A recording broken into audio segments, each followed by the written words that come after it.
पोलिसांबाबत केलेल्या आक्षेपार्ह वक्तव्यामुळे आमदार संजय गायकवाड यांच्यावर गुन्हा दाखल करण्यात आलेला आहे। तर पोलिसांबद्दलच्या वक्तव्यामुळे संजय गायकवाड चांगलेच वादाच्या भोवऱ्यात सापडले।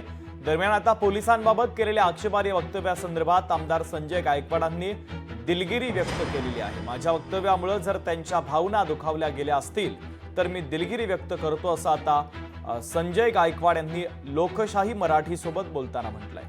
दरम्यान संजय गायकवाडांनी काय वक्तव्य केलं होतं आणि त्यांनी आता त्या वक्तव्यावर काय स्पष्टीकरण दिलेलं आहे ऐकूयात।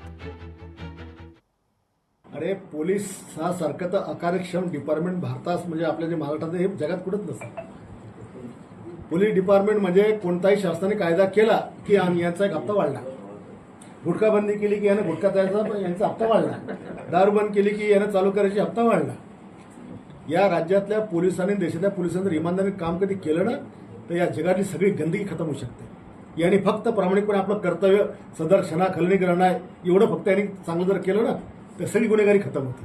महाराष्ट्र पोलिसांची कर्तबगारी, त्यांचं साहस, धाडस, पराक्रम हा कोणालाही विसरता येणार नाही आणि म्हणून माझ्या वक्तव्यामुळे चांगल्या अधिकाऱ्यांना जर मनस्ताप झाला असेल तर त्याबद्दल मी जाहीरपणे दिलगिरी व्यक्त करतो। पण हे निश्चित आहे की काही अधिकाऱ्यांमुळे पोलीस दल बदनाम झालेलं आहे। जे मी स्थानिक लेवलला वक्तव्य केलेलं आहे की ते काय 2 कर्मचारी असतील किंवा आणखी काय अधिकारी असतील जिल्ह्यामधल्या ज्या घटना आहेत त्याच्यावर तुम्ही थांबवच।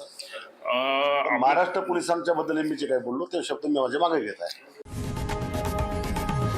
लोकशाही मराठी ऐका, पहा, जागरूक रहा।